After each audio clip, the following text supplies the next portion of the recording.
Keto diarrhea. Some of these things are kind of hilarious, right? Keto diarrhea. Then there's keto flu. Then something more serious is ketoacidosis. So what is keto, or the keto diet specifically? It's high fat, extremely low carb. Let's look at the bad. Anytime you have a diet that really restricts one group of things, you run the risk of some kind of nutritional deficiencies. Let's say you're going to do something where you don't eat any vegetables, you're going to have problems. Or you're not going to eat any protein, you're going to have problems. So in this case, chopping out all the fruits and vegetables, well, not all, a lot of fruits and vegetables, because you got to keep it low carb, right? Could result in some long-term micronutrient deficiencies that can have some serious consequences. Keto diarrhea. Some of these things are kind of hilarious, right? Keto diarrhea. It's a common side effect. Some people experience this within the first few days of going on keto, while others could get it weeks or months later. You have this because of the incredible high fat content of the diet, right? Fat takes much longer to break down in your body than carbs or protein. Also, there's some lack of fiber. Again, you're cutting veggies or at least fruits for sure to cut back on all the carbs. Sometimes when people go keto, it creates some unfavorable change in the gut microbiome. Because again, without these fruits and veggies, right, and other plant foods, you won't be getting much prebiotic fiber. And without that healthy probiotic bacteria in your gut won't have the food they need to thrive. So for some people out there that have gut issues, etc., it's usually something wrong with their gut microbiome. I remember years ago, I used to have issues myself until I cleaned up my diet. Constipation can be an issue. Yes, which is kind of ironic. It can either cause this keto diarrhea or it can cause constipation as well. I believe it's something to do again with the water and your colon. I don't remember the specific details, but going keto can also lead to constipation. And of course, you're not getting enough fiber potentially when you cut down a lot of fruits and veggies. Looks difficult. I like my carbs. I assume Igwe's daughter meant carbs.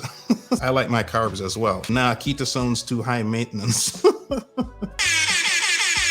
Every time I've done keto, it messed with my metabolism and I ended up gaining weight back exponentially and ended up in a few weeks bigger than I was before. Wow, that's pretty interesting. Most people go on keto, they definitely drop weight when they start. Usually if they gain, it's the water weight when they come off of it. Most of the people that I have seen do keto usually consume foods that are extremely high in fat and extremely high in sugar. They think that they're actually doing keto. So could you elaborate more on that and explain to people the dangers in doing so and being educated on keto? So you might have indirectly answered XYZ's question, because I was wondering about that. Some people, when they're doing keto, they're not in keto. So for example, if you're eating a bunch of fat, that's keto. Eating a bunch of sugar, definitely not keto. Now, if you add sugar and fat, that's definitely going to get you fat. The only thing worse than that would be sugar and alcohol. Generally, so you got three macronutrients, right? You got protein, carbs, and fat. Protein can stay about the same, but with carbs and fat, they both can't be high. It just doesn't work that way. So if you have lots of carbs, the fat has to be low. You have lots of fat, the carbs has to be low. That's why keto is the way it is. And that's why you hear high carb,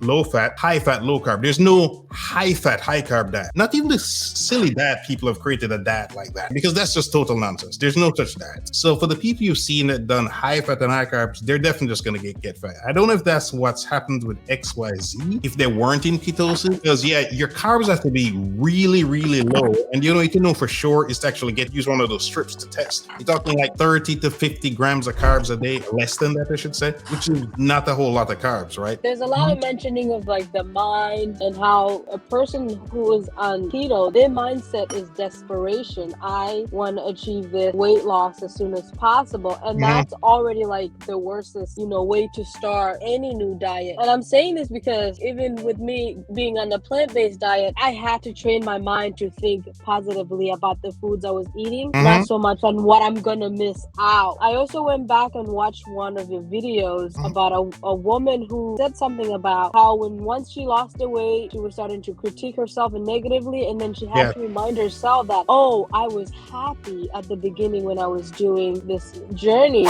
I loved myself in the beginning. I was actually being kind to myself, not tearing myself down because of my appearance.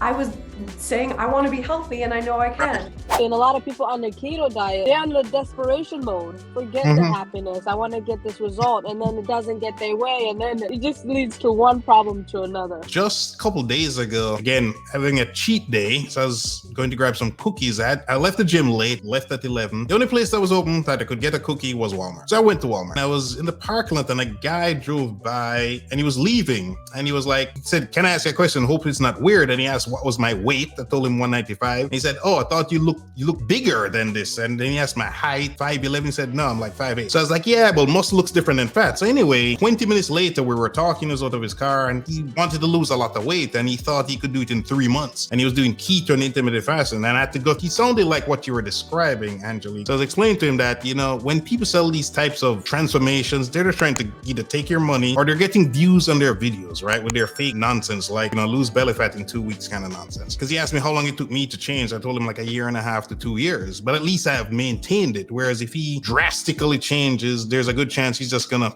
it's all gonna come back. Because I've been there too, where I'm desperate. That's probably why I tried keto and other things that I've tried.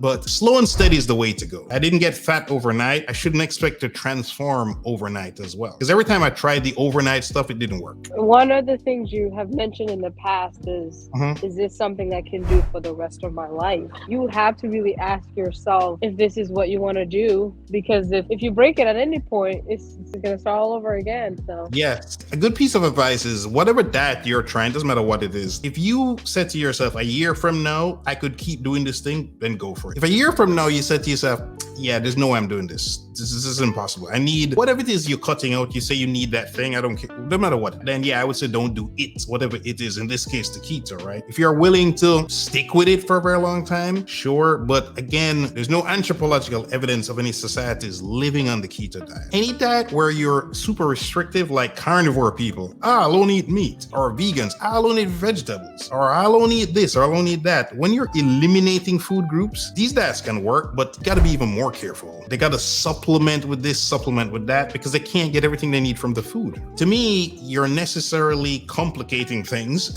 and increasing the odds of you're failing. Okay, so I found something called speed keto. It already sounds gimmicky. It's a high-fat diet program meant to get you into fat-burning state called ketosis more quickly. Speed keto combines keto with intermittent fasting. When you eat only one meal a day, I hope this is not what that gentleman I met recently was doing. Experts say speed keto is unsustainable and could be unhealthy for some people. No surprise. Moving on to what I call the ugly. It's hard to follow because it's pretty restrictive. So for example, going on vacations, eating out with friends, family, or co-workers can be challenging, let's say. Now, interesting, there was this big NIH study comparing the keto diet to a low-fat, high-carb diet. Kind of like a bodybuilding type diet in a sense. Except bodybuilders also have a lot of protein. Now, they had 20 subjects and they put them in a facility so that everything could be monitored, right? Because usually a lot of these studies, they're relying on people telling them what they did, but this was in a controlled environment. It only lasted 2 weeks because these studies are pretty expensive, right? Which diet would you guess led to less consumption? The keto diet or the high carb diet? Drum roll, I need a drum roll. So, a low fat. By a lot, nearly 700 calories per day. Low fat group also lost a little bit more fat, only about a pound, right? So it's not statistically significant. The keto group did lose more fat-free mass, but a big component of that was that water loss, which I mentioned earlier. But there's one caveat, like I said earlier, it's only been 2 weeks that the study was done for, because these things are pretty expensive, right? Going into the second week now, keto consumption dropped by 300 calories, possibly because of the satiety effect kicking in, right? Now, we don't know what would have happened if they've gone to the third, fourth, fifth week, and so on and so forth. But a meta-analysis later on, a study of studies, let's say, pointed out that there's definitely evidence of satiety on keto versus other diets. Then there's keto flu. This I experienced personally when I tried keto some years ago. It's not a real flu, right? It's this feeling where you just feel crappy. Like it could be nausea, headaches, brain fog, etc. And this is happening because when you first go on keto, right, and you're switching over from running on carbs to fat, it could create this kind of effect. Your body is dumping a lot of water as you reduce your liver and muscle glycogen, dumping minerals like sodium, potassium, magnesium, and you could also get dehydrated, which then leads to that fatigue. I don't know if you ever noticed this. Sometimes if you're tired, like in the afternoon or just tired in general, you had a good night's sleep, drink a glass of water or two. That could do something for you. Then there's also bad breath or keto breath, right? When your body produces ketones, again, you're trying to use this stuff to burn the fat, right? It's one of the byproducts of fat burning. Your body uses many ways to get rid of these things, right? One of them is through your lungs, breathing them out, and they don't smell too good. So you can develop that. That could last for a while as well. Then something more serious is ketoacidosis. For people with diabetes that have no or low insulin production, when you have an overproduction of ketones and the kidneys can't get rid of them fast enough, diabetic ketoacidosis occurs. That means your blood is becoming very acidic. And as I mentioned earlier about losing the sodium, the magnesium, potassium, you could just lose all these electrolytes, right? Which again could make you feel tired. When the muscle glycogen, the glycogen just goes down, dumping a lot of water. So you go into the bathroom frequently, which means you're urinating a lot, which means you're peeing out lots of minerals, right? That could be quite serious. You could even get some cardiac arrhythmia as well. And again, with the water, the dehydration, right? So if you get serious dehydration, that can lead to kidney injury. That's a real thing as well, right? You could have side effect of kidney stones also. A crazy one is you could even get muscle loss. For sure, people tend to get weaker at first, or even for a while on keto, because again, you're switching from burning glycogen to fat. So literally most people get a little weaker, 5-10% weaker in the gym, and you could actually lose muscle, because while protein is essential for muscle, you also need enough carbs. That's one of the reasons why bodybuilders have a high carb diet, right? It's not just for the energy. They don't just keep increasing their protein. At some point, they increase their carbs as well. You need carbs, right, for adequate muscle building and formation and maintenance of your muscles. Without those, you may start breaking down the muscle for energy, which is no bueno. I remember when I was transforming from fat to not fat, one of the things that happened with me, I remember this lady who ran the DEXA scan place I was going to get my body fat checked. She said, you could do keto, but why suffer when you could just go to bodybuilding type diet and eat carbs and don't go through all these kinds of things to adapt to keto, etc., etc., etc. And I did. Keto is doable, but it's definitely, you have to go through a period where your body adjusts, and coming off of it can be tricky too. Because you are determined to transform your body, you made it to the end of this video. To get more tips about how to look great and feel even better, check out one of these videos you see on the screen. I'm sure you'll enjoy them. So later's my massive. Me I go long now. For those who don't speak Jamaican patois, that's goodbye, my people.